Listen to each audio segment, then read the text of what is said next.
Good afternoon, everyone. My name's Heidi Gifford. I'm the Associate Director of Career Education and Professional Development at Teachers College. I'd like to thank everyone for joining us today for our webinar featuring Columbia Business School Professor Daniel Ames. This series is brought to you by Career Education and Professional Development and Alumni Relations as part of TC's Come Together Right Now virtually series. Although many of us are staying home right now, we are grateful to experts like Daniel who stepped forward to offer digital programs that continue to bring the TC community together to learn, share, and connect with one another. Today, Daniel will present On Great Terms, Best Practices for Job Negotiations. Daniel Ames is a tenured professor in the Management Division at Columbia Business School, where he leads the school's curriculum on negotiation. He is also the creator and leader of Negotiable, a collection of digital resources that helps people build, maintain, and apply their ability to negotiate. Trained as a social psychologist, Daniel earned his doctorate from the University of California, Berkeley, and his research revolves around how people perceive and interact with one another. He studies how people fight and cooperate, how people form impressions and bond, and how people read one another's minds or fail to.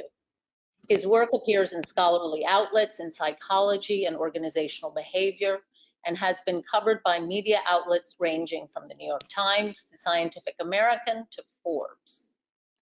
Daniel has provided some resources which you can also download from the handouts pane if you have not previously downloaded them. If you have any audio or technical issues, please send a chat directly to the chat box. Without further ado, let's please welcome Professor Daniel Ames. Thank you so much for being here. Well, thank you so much for that kind introduction, Heidi. I really appreciate it. And I'm glad to be here with all of you. I hope you are well, and I hope you're comfortable. This moment, this pandemic moment is a kind of extreme time. A lot of us are facing a lot of challenges. And it may not seem like a moment to ask for a raise or maybe even jump to a new job.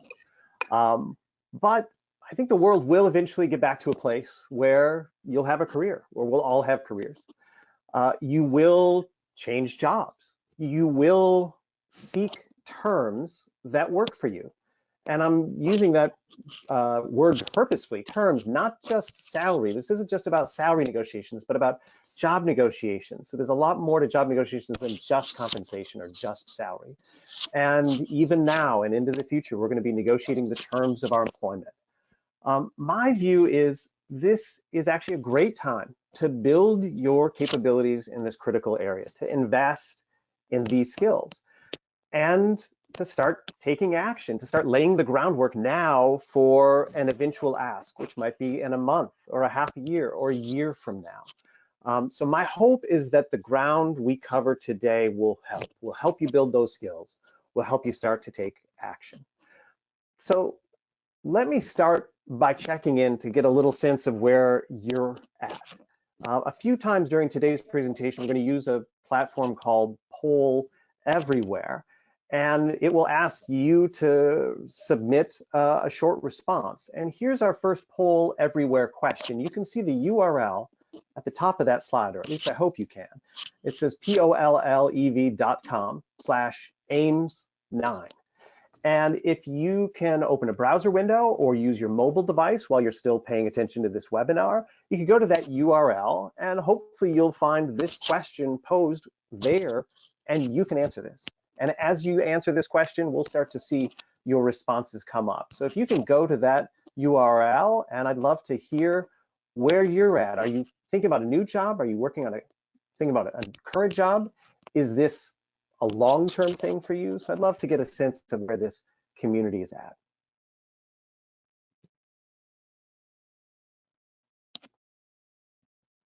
So it looks like we have a real mix. Some people thinking about terms for a current job. A few people may be saying it's complicated, which I can relate to. Some people expecting to negotiate terms for a new job, and it may be looming within the next few weeks or months. Maybe it's sometime within the next year you expect you'll be thinking about a new job. And a share of you are saying you want to build skills now for the future. that you don't have a job negotiation on your calendar looming or bearing down on you, but that you're getting ready. And I applaud that instinct to invest in these skills now. So you're coming from different places. This is great to see. I think this session is relevant to all of these situations, even it's complicated situations. We're going to speak to some things that are relevant for new job negotiations and for renegotiating terms in a current job. And all of this is in the service of building skills for the longer term. One thing I'll point out, Heidi mentioned this as we began. There is a handouts panel in the webinar controls. And there, I hope you will find 3 different PDFs. 2 of them are workbooks and 1 is a phrase book. And I'll say a little bit more about them as we go. But I just want to call out, while we're talking about, are you negotiating for a new job? Are you dealing with a current job? There are 2 different workbooks, 2 versions of the workbook. One is aimed at people who are negotiating for a new job. One is aimed at people who are renegotiating terms for a current job. And they're quite similar. They operate around the same principles. But I would encourage you to download and look at the workbook that's relevant for the situation that you're facing, because they offer slightly different advice. Okay, so this is kind of getting a sense of your situation, the situation you're in. But I also kind of want to get a sense of where you're at, maybe more psychologically or more emotionally. So here's a second poll everywhere question for you. If you can go to that URL in a browser window or device. Give me 1 word on how you feel about job negotiations. What's the first word that comes to mind that describes your feeling? I love that first one. Ugh, anxious, nervous, scared, intimidating. A few people are saying that. Painful, sweaty. All right, we're being candid with each other. Terrified. Okay. Overwhelmed. All right, shame. Annoying. All right, so I'm not seeing many. Okay, fine, good. Somebody in there is like, I'm okay with this, right? We've got people coming from very different places on this. Some people feeling more anxious, some people feeling extremely anxious or even terrified. Some people saying it's fine, it's okay. And for the people who feel anxious about this, I can say you're in good company. Like, a lot of people find this whole process, this topic, unpleasant, anxiety provoking, maybe even terrifying.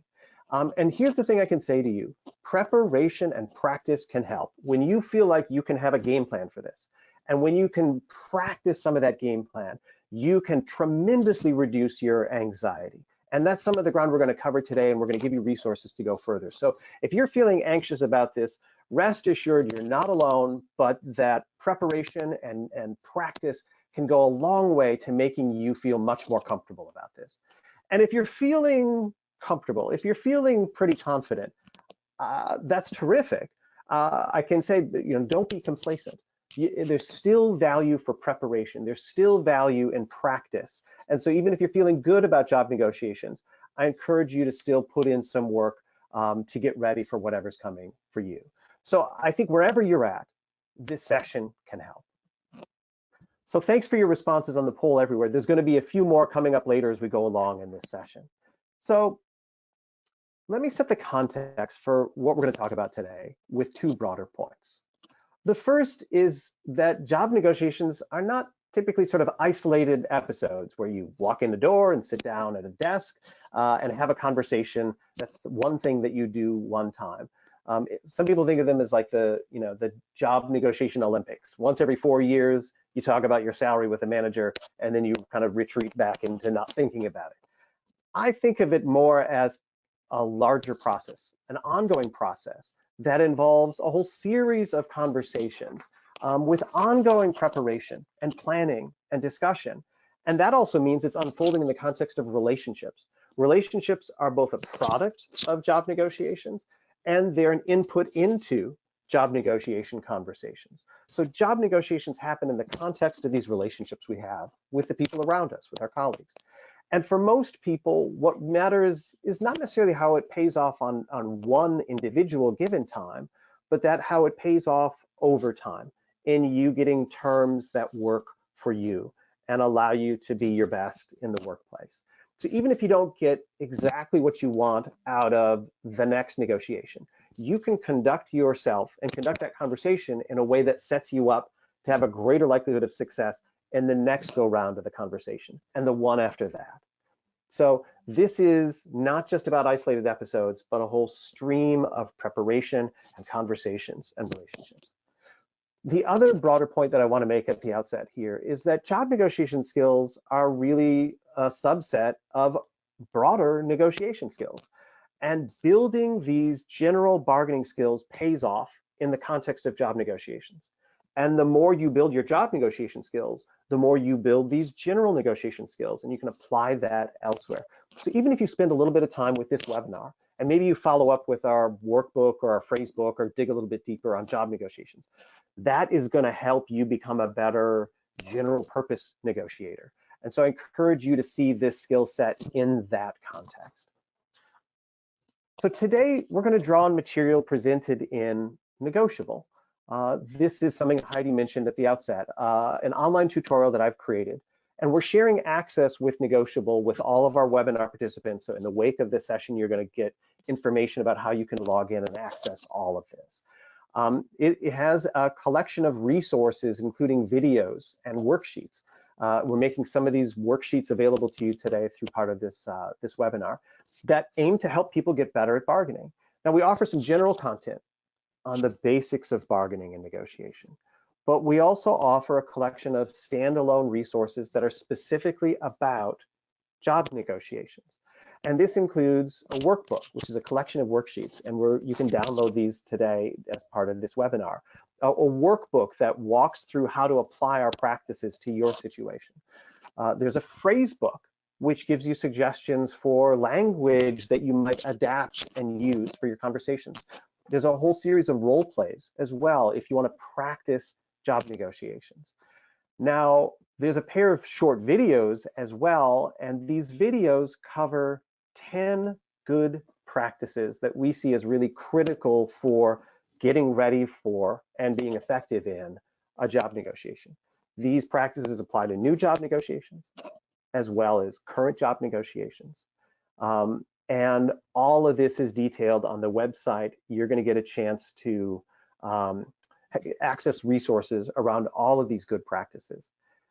Now, I don't want to belabor the point too much here because I want to get into talking about some of the specifics in some of these good practices, but I can just tell you that there's good evidence that these practices help. In the research that we've done, we've asked hundreds of recent new job negotiators, did you do these things? Did you get ready for these things in advance of your negotiation? Did you try to harness these things in the course of your negotiation? And we were able to compare people who said, yeah, I did most of these things, with people who said, I didn't really do many of those things.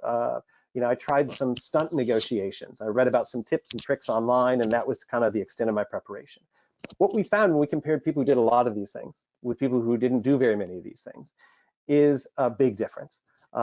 People who said they did most of these things got more than twice the increase over the initial offer from the employer for their compensation.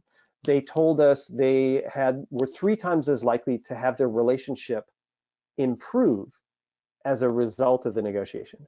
So we're not talking about relationship damage from asking for more or asking for your terms to be met.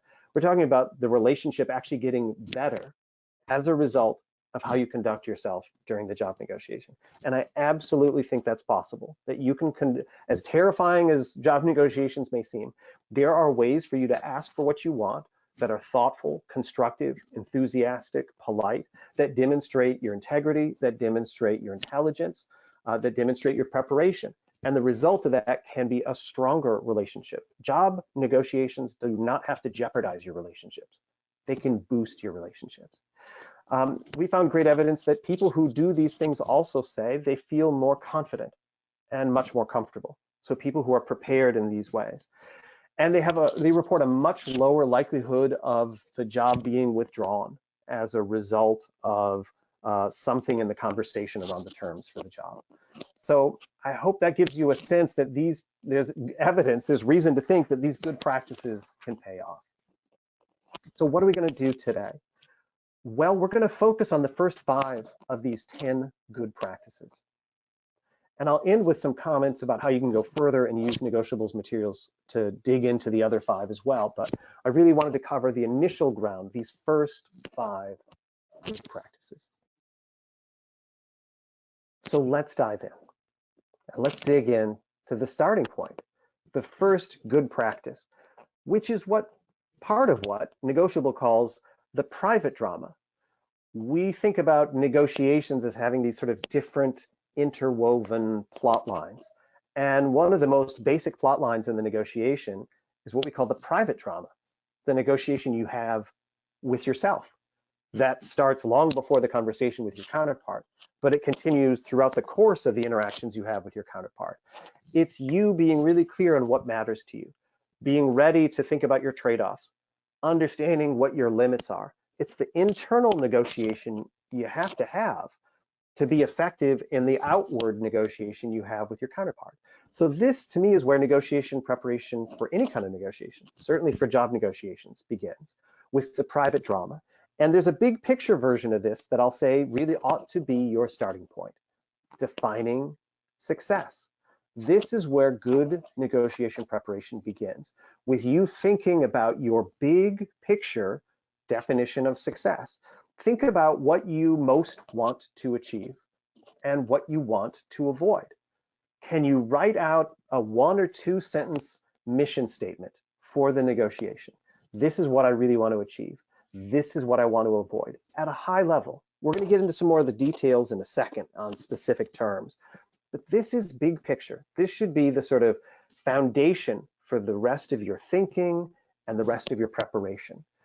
For many people, this includes maybe some element of compensation, but it often includes some outcome around the relationships that you end up having with your work colleagues. One way of tuning into this, it makes me think of what Susie Welch and others have called the 10-10-10 rule for decision making. They say when you face a tough decision, look at it in 3 different ways. Look at it from the point of view of 10 minutes. What's your outcome going to be in 10 minutes if you choose option A versus option B? You can think about it from the lens of 10 months.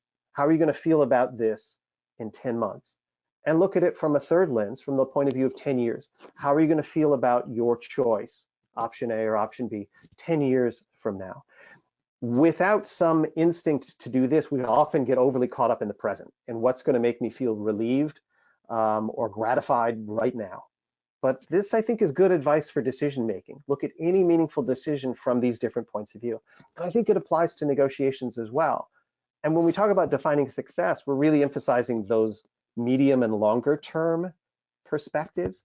Look at this negotiation from the point of view of 10 months. Look at this negotiation from the point of view of 10 years.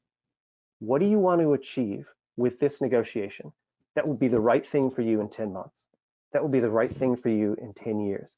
That's the level I'm talking about when I say defining success. So this is the starting point. And even though this sounds basic and it might even sound very general, a surprising number of people don't actually do this. They walk in with some idea of I'm going to ask for a raise, and it's I don't know if I want to get at least 5%, but I don't think I can get 10%, so I'm going to go in and ask for 7%. There, I'm prepared. But they don't have a bigger definition of success. And when we've asked people who've gone in for real negotiations, the meaningful negotiations that they've reported on from their real life, and we asked them, did you in advance define success? Were you explicit and clear with yourself about what you really wanted to achieve at a high level before the conversation started? A good share of people say, I wasn't. And some people say, I was. And when we ask them afterwards, did you act in a way that was consistent with your own true goals? We find that 56% of people who didn't define success in advance afterwards say, I acted in a way that was pretty consistent with my true goals. In other words, almost half of people who didn't bother to do this first foundational step acted in a way that wasn't actually true to their goals, according to them.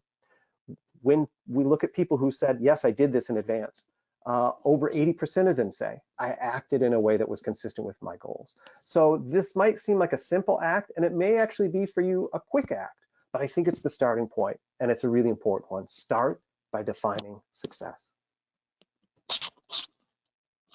Good practice number 2. This also concerns the private drama, the negotiation you have with yourself, your internal negotiation.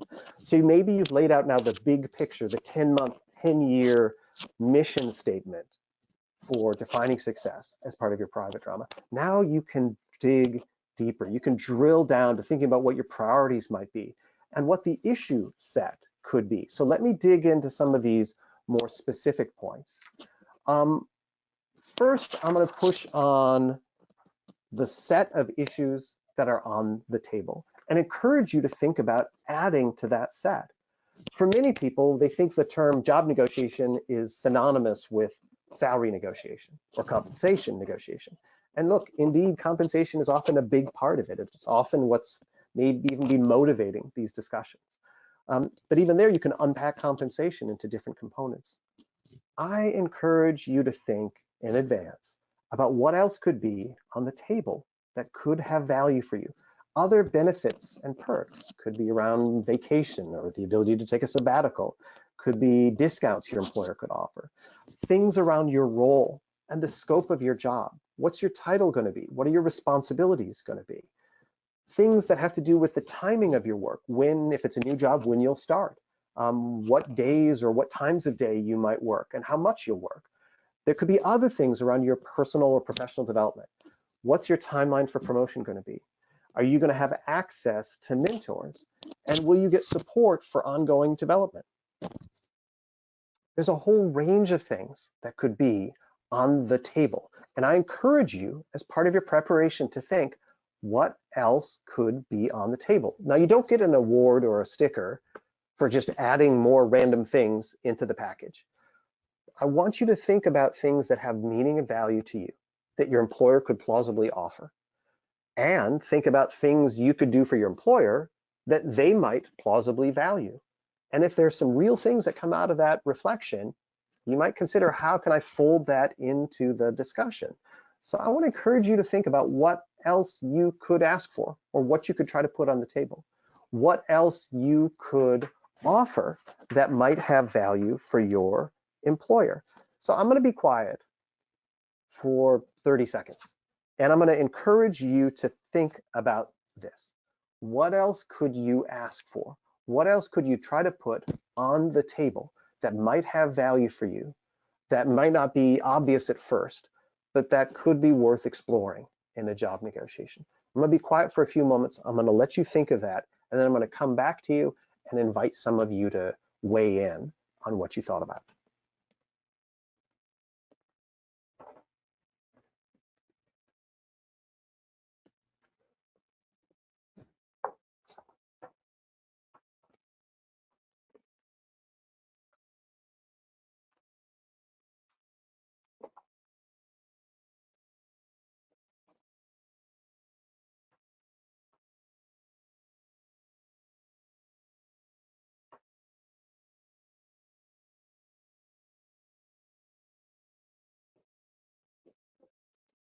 Okay, so I hope you've been thinking a little bit about what else could be on the table.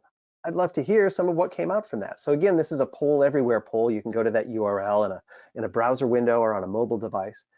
Did you think of something else you could ask for? Maybe just give a word or a phrase. What else came to mind, even if you're speculating, that could be on the table?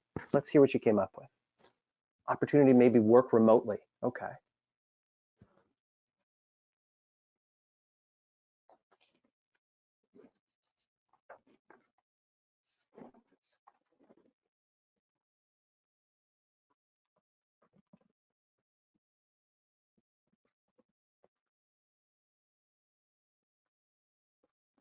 Terrific.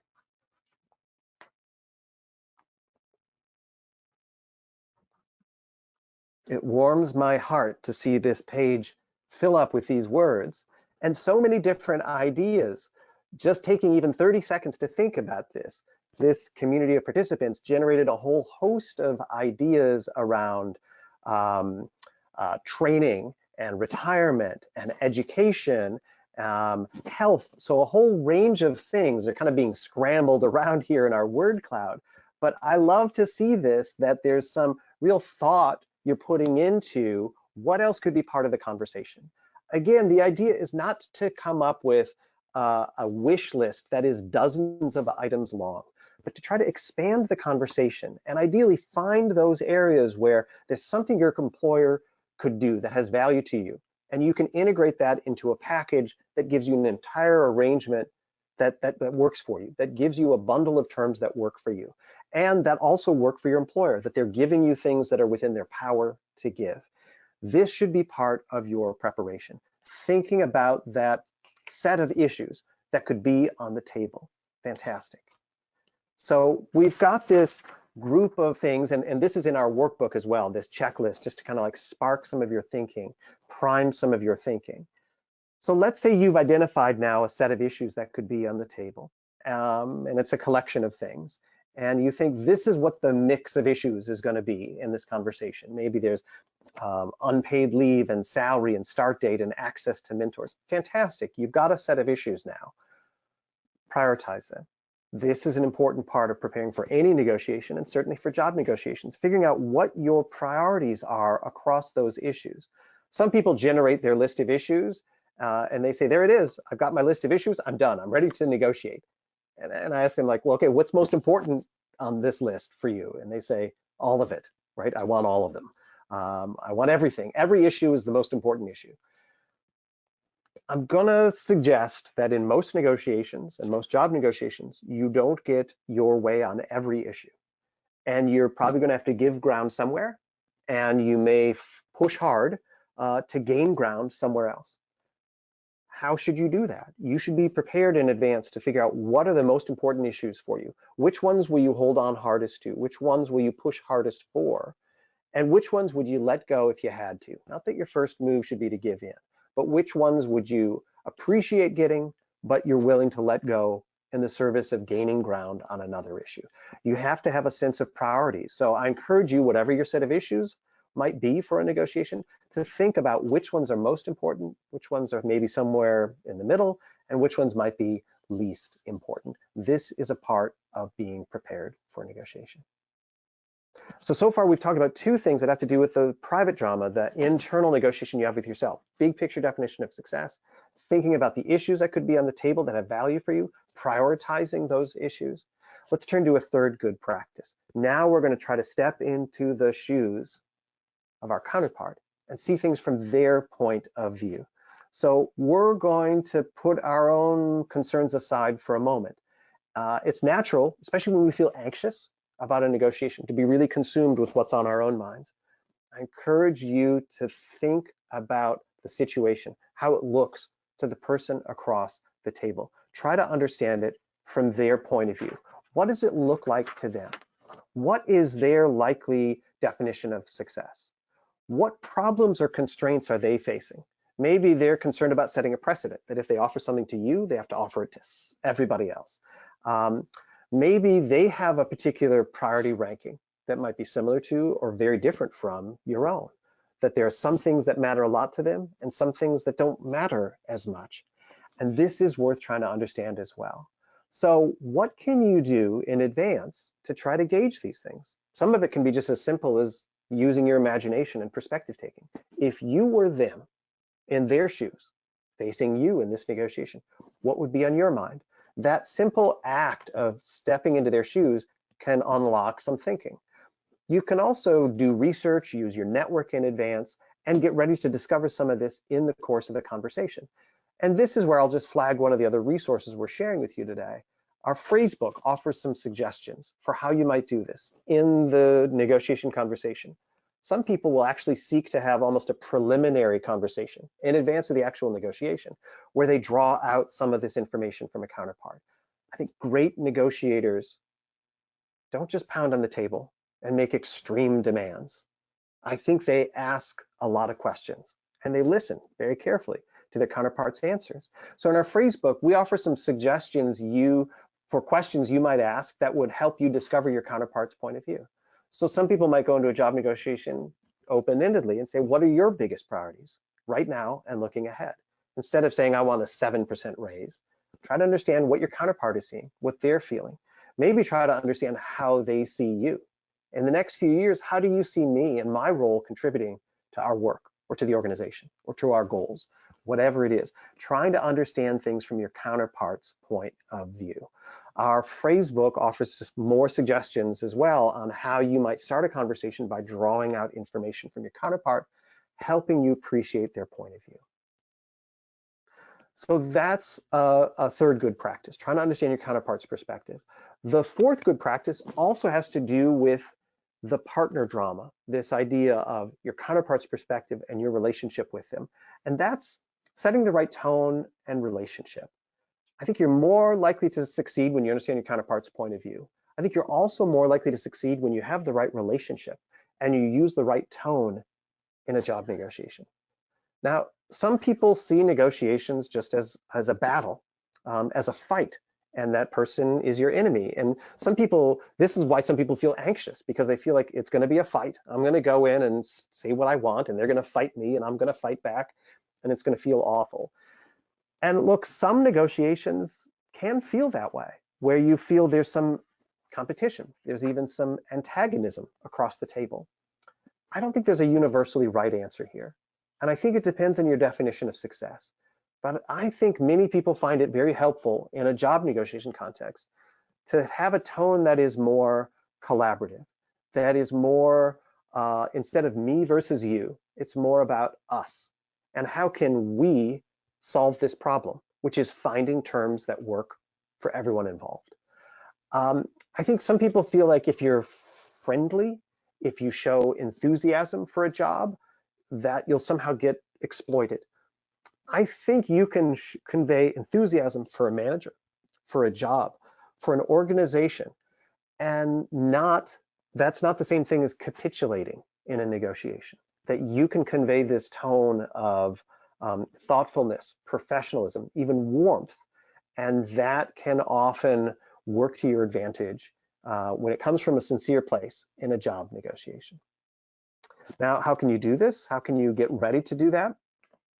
I want to just call out what I think is just the wonderful engine for dialing this in, which is role playing.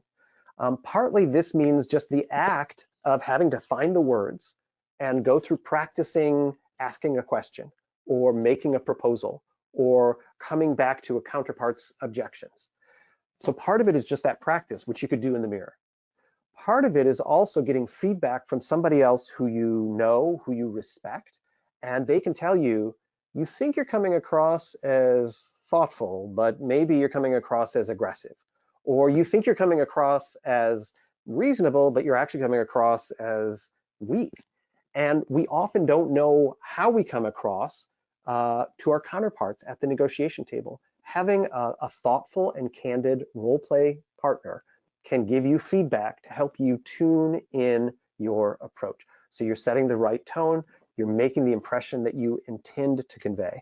Now, Negotiable offers a whole set of scripted role plays where it puts you into a scenario. So you can play the employee side and have a friend or a mentor play the employer side. We have a whole series of role plays like this. But you can also role play your own situation. And I think there's value in doing both of these, the scripted role plays as well as your own situation. And we offer suggestions in the workbook that we're distributing today for how you might role play your own situation. The upshot, think about if you're able to enact that situation in a way that conveys the impression you want to convey, that establishes the relationship you want to create. So, okay, so we've gone through now 4 good practices, 2 of which have to do with yourself, 2 of which have to do with your counterpart. One more good practice I'm going to highlight today quickly is thinking about the market and where you're at in the market. This is, whether it's you're going in to ask for new terms at a current job or negotiating terms for a new job, it's important to understand what the market is doing, where the market is at for people who have your kind of position, who have your kind of background or your kind of skills. In discussing this, I'm going to talk a lot about compensation, but this applies to other terms as well for the job. And I think this starts with information gathering, getting a sense of where the market's at and what people like you in comparable positions are making. So that could be similar positions within that same organization. It could be similar positions in similar organizations. You can use a whole host of sources, and we offer some suggestions in the workbook for what you might look at. But you can use your network, your teacher's college network, to try to gather some of this information. So let's tune in right now, just for a moment, to what you know about you and the kind of work that you do or you would be doing and how much people make for that. So I want you to think kind of about two things. One is, what do you already know? What numbers are already out there? It might be from a job ad. It might be what you're currently making. It might be what you know someone else makes. What do you know? And as you take stock of that, I want you to simultaneously be thinking, how could I fill in the gaps? How could I learn more? So I'm going to be quiet again for about 30 seconds. And I'm going to encourage you to think about what you know. But the thing that I want you to kind of dig into is, what else could you do?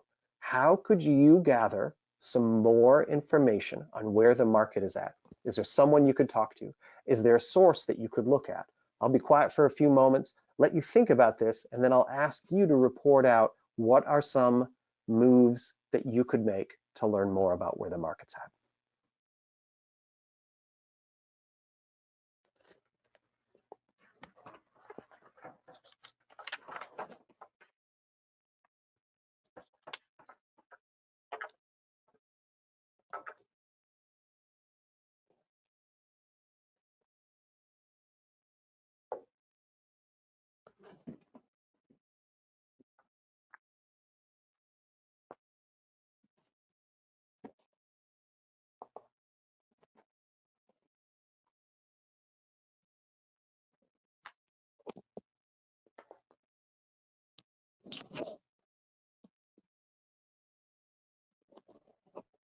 So one final time, I'm going to put up a poll everywhere link and question. What could you do to gather some more information about the market? Feel free to write in a short phrase that could help you get a better sense of people like you in positions like you're looking at. What are they making to better educate yourself about the market? Great, informational interviews, terrific. It sort of changes the stakes of what's involved. People kind of share information in that context. Using Glassdoor and other online research, excellent. Talking to other professionals who are in your field. Professors are always a great source of information. Talking to current employees. Asking the previous person on the post. Okay, yes, I love this. So you're coming up with a whole bunch of things that you could do. And this is, many of you answered when we asked at the very beginning of this webinar, where are you at? And a good share of you said, well, I don't have a looming negotiations. I'm kind of getting ready in the future. Great. This is something you can start doing now. If your job negotiation is 3 months, 6 months, 12 months in the future, you can start building up your base of information about where the market is at. This is fantastic to see the comments that you're coming up with, the ideas that you're generating on social media and job reports and salary reports. This is terrific that you're being really thoughtful about places you could go, conversations you could have, things that you could look into. Terrific. I hope that this webinar might inspire you to actually take the thing that you just said and do it. If you can, in the next 24 hours, push ahead to gather some of this information, I think it's going to serve you well. So, okay, so let's say now you've got some data points and you've gathered some more data points. You want to kind of take stock of that. Your work isn't over. You've gathered some information. There's a few things for you to think about, and our worksheets guide you through some of this process. Part of it is just thinking internally. You're gathering some of this information for yourself, and you're trying to figure out, well, what's my worth? What's the right package for me? When you get a number, you can think, why do I deserve that much? Why would I deserve more? Why would I deserve a premium over that?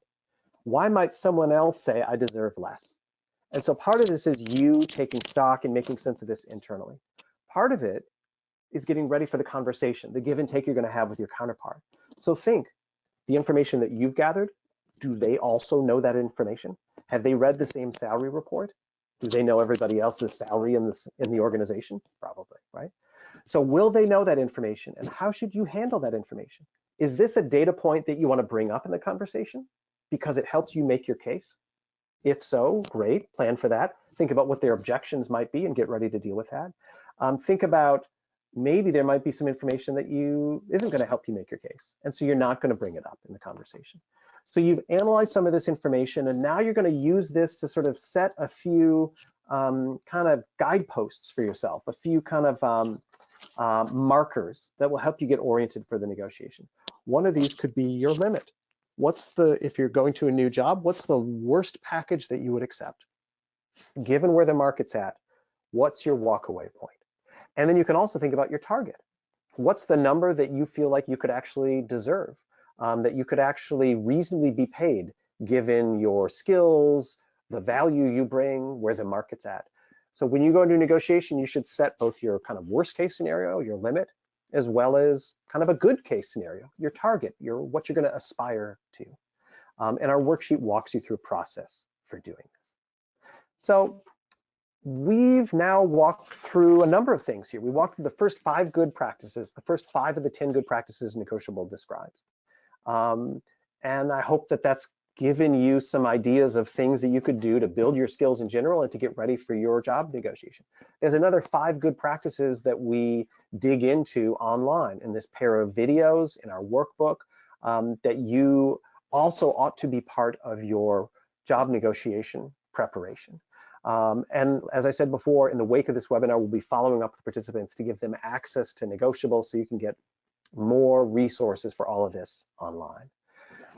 So I hope that what we've done so far has been useful, that something in there has given you an idea for something you could do to get prepared for a job negotiation. I'll just reiterate what I said at the beginning, that your practice and your preparation can pay off in your comfort and in your outcomes. And I hope some of what we've talked about so far gives you some traction in moving in that direction. So let me just do a quick time check and think if there's any way we can maybe take a few questions or hear a few comments from our participants today. I don't know if Heidi is able to join me back on the line. I think she may be able to help us understand the process that we'll use for eliciting and capturing some of your questions and then responding to some of them. Heidi, are you there? I'm here. Thank you Great. so much. That was fantastic. And we Great. invite all participants to type in the Q&A box, type in your questions, and I can read them out. We have one here which says, I'm about to negotiate for a part-time job.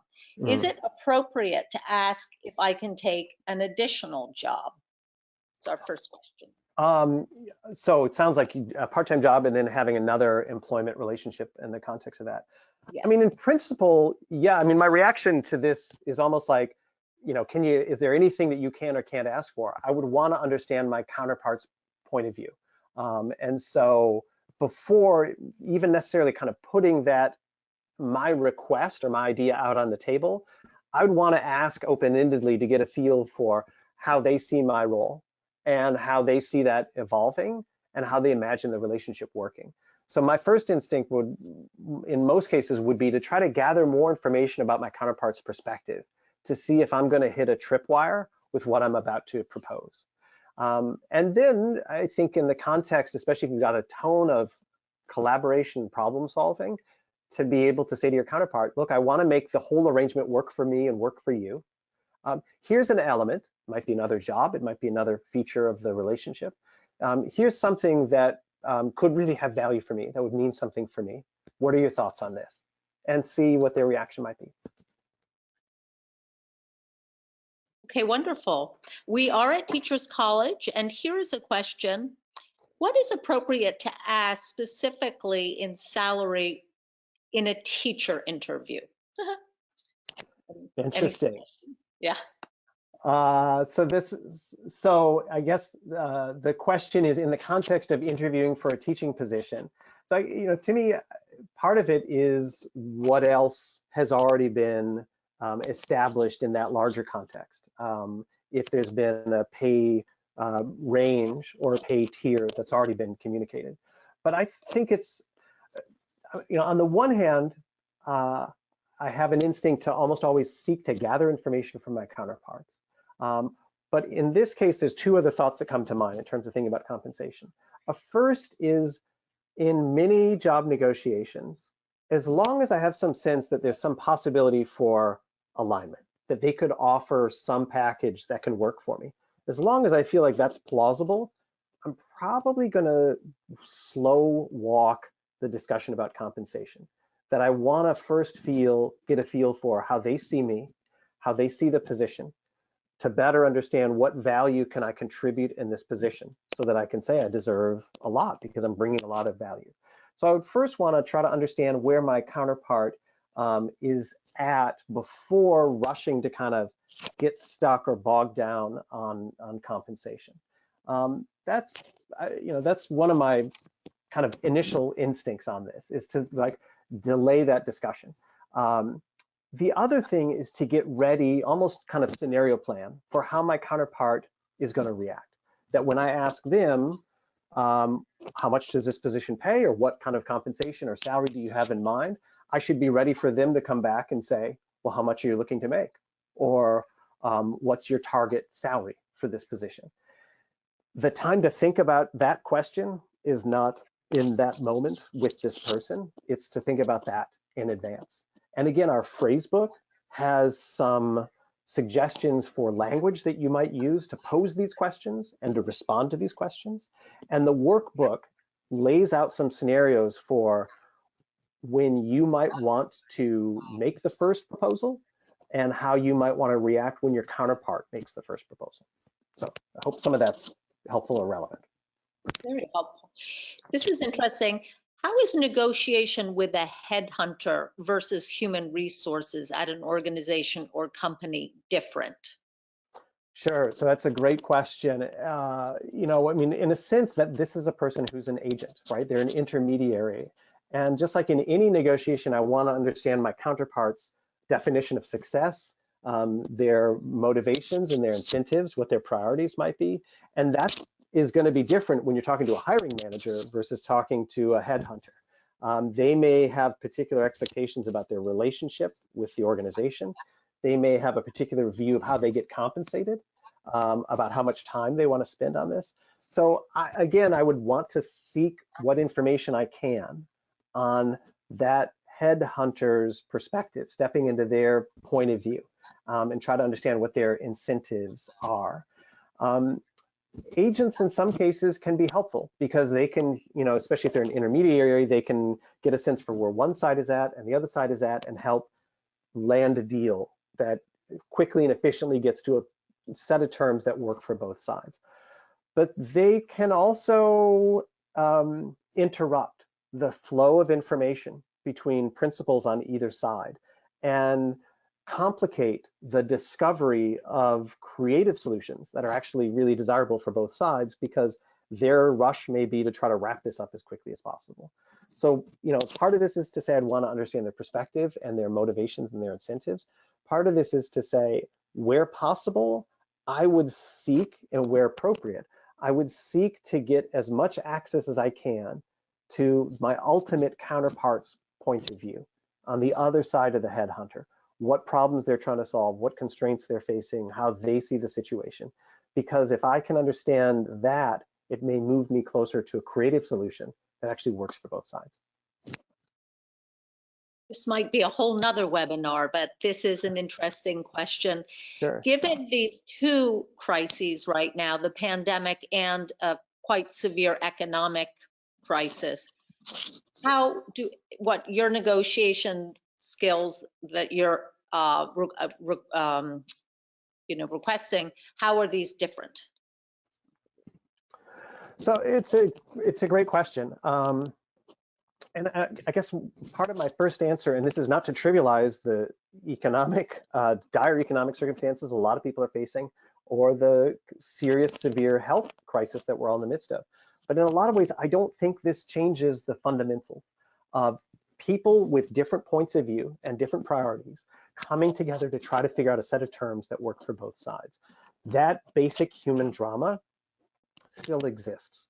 And the principles for doing well with that are the same as they were a year ago and the same as they'll be 3 years from now when hopefully much of this is behind us. So I'm not trying to trivialize these circumstances or this question, because I think it's a great one, but to say that in my heart, having thought about this and taught about this and done research on this for 20 years, I see this as some really kind of basic, challenging interpersonal dynamics that are not upended entirely by the current situation. Now, I think it does manifest in a couple ways. One is many people are undergoing more stress, and that stress doesn't always turn into great communication and creative problem solving.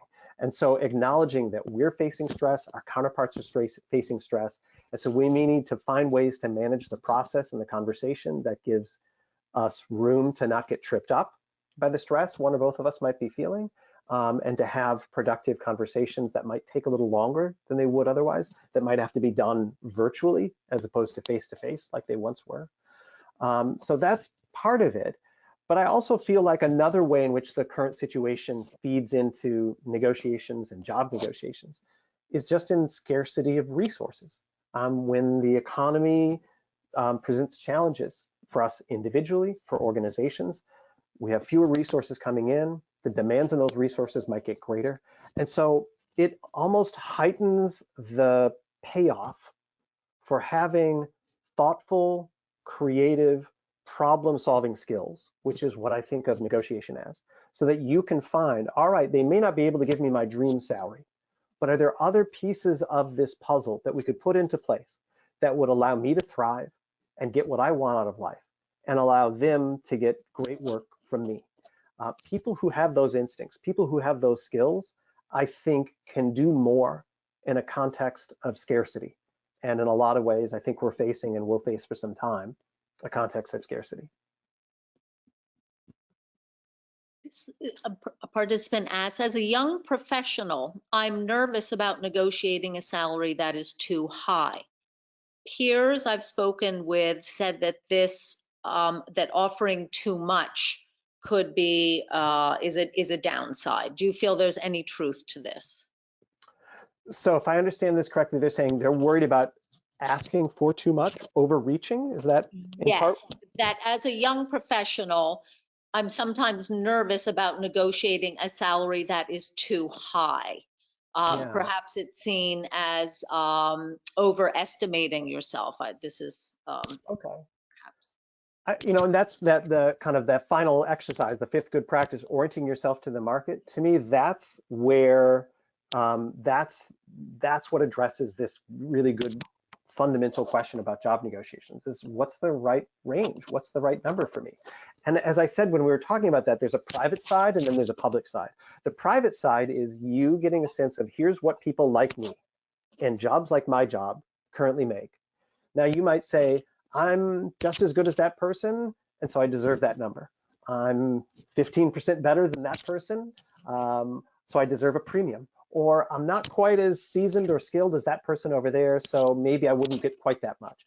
But part of this is just internally, you getting a sense of where the market is at. And look, we're all unique in terms of our skills and the value we bring, but you can do this homework to get a sense of where's my value.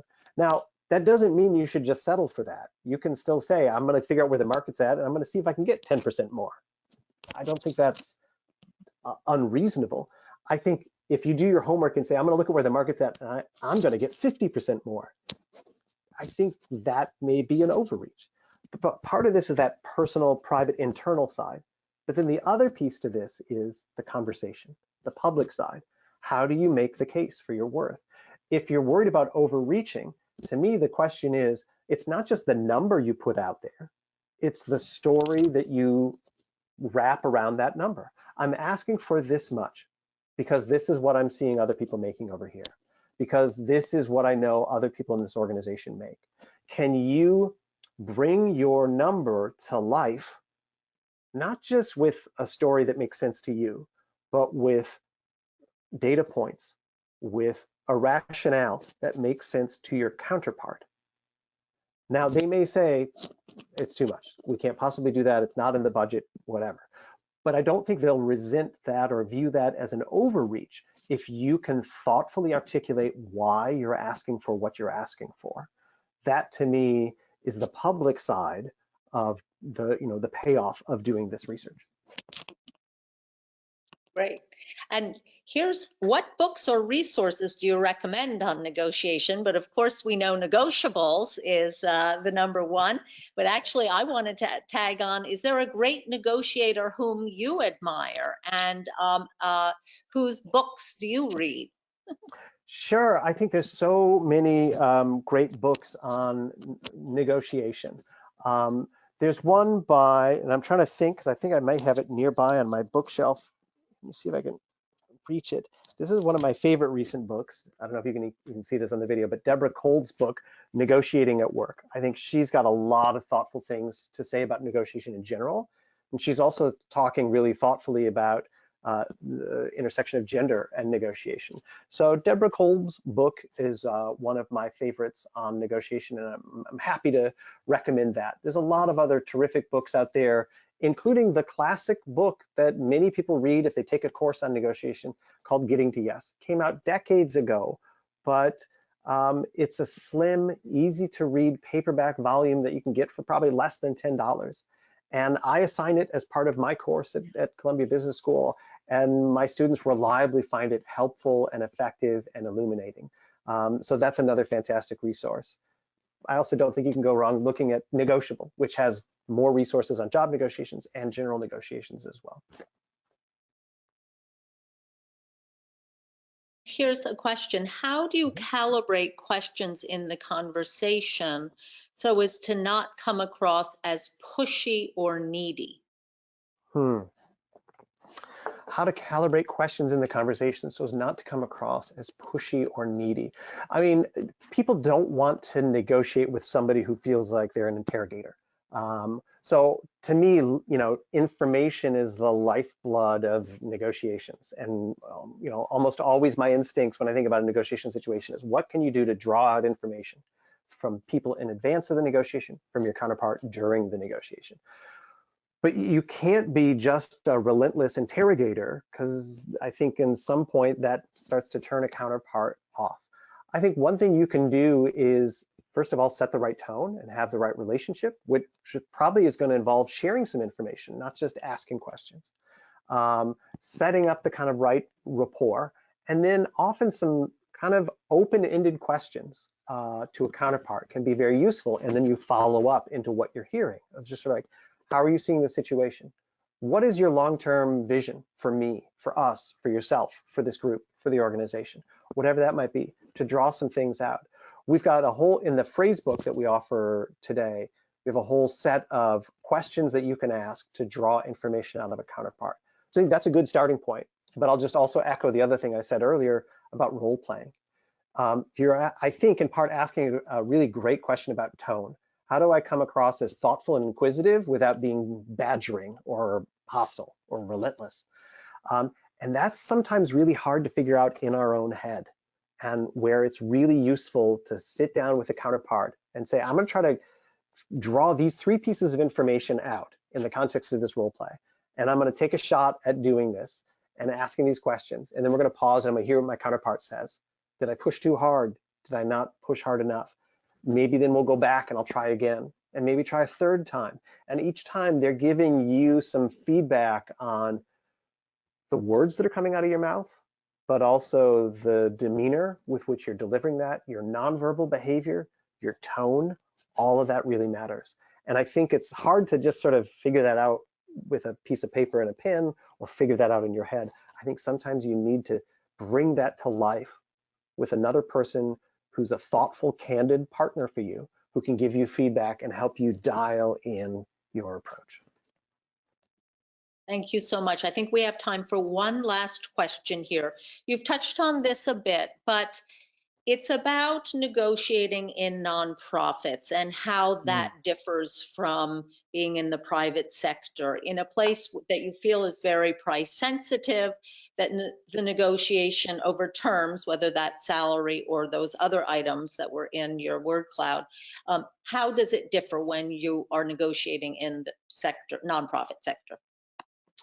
Yeah, I think this is a great question. And I think sometimes there can be a sense that, like, well, if you're working in the nonprofit world, you're just going to have to take it on the chin in terms of compensation. And I think there is some real difference in terms of compensation for certain positions you might find in the for-profit and nonprofit world.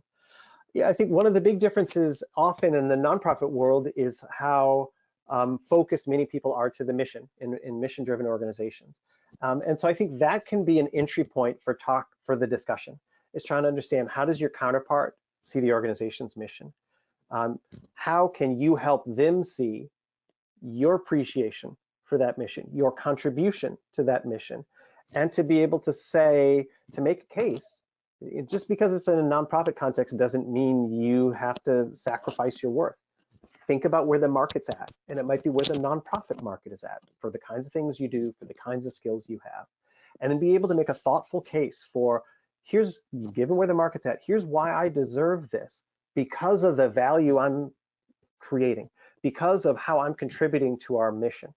And then in the context of that, not just focused on compensation, but thinking about what are the other issues that could be on the table? What are the other, if there's a real constraint in resources in a nonprofit organization, which is generally true and perhaps now is doubly true in our current economic environment. What are other features of the arrangement that you have with that organization that could have value for you? It could be a flexibility in the hours or the timing of your work. It could be other professional development opportunities that have value or worth to you, that if they can't get to where you really want them to be on compensation, are there other features that are within their ability to grant that could make the overall situation work for both sides? Thank you so much. That wraps up our session. We appreciate you taking the time to share your expertise with Teacher College community. We will be planning more digital events in the near future, so please stay tuned to emails from the TC Career Office, Alumni Relations, and our social media channels. You will be receiving a link to this video presentation with the handouts in a follow-up email. This video is also available on the Alumni Relations website at www.tc.edu/alumni/career webinars. Thank you all so much for joining us. Thank you, Daniel. We hope everyone stays safe and well. We wish you the best in all your future negotiations.